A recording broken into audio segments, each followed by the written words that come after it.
We've done flaming board breaking with it. I've climbed the roof of my house, dropped it 30 feet in the air. We put it in a dryer for 10 minutes. I've arm wrestled the paratriathlete national champion and lost, so this thing can take quite a beating. Wow. So talk about some of the development challenges as you've gone through these iterations. This is the 9th generation of this hand, right, since 2015.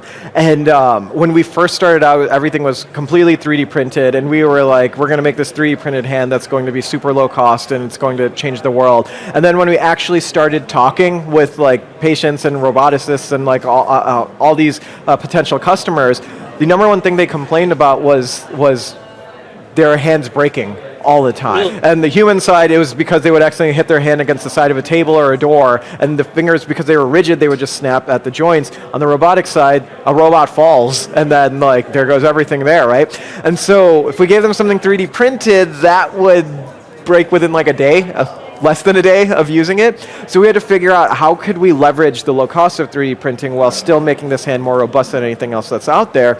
And we came across this field called soft robotics. And in soft robotics, instead of making the fingers and the joints and everything out of rigid components like steel or machined metal or plastic, we would use a 3D printed mold and inject silicone and rubber into it and make it flexible like your own natural fingers are. And so that's why this thing is able to take such a beating.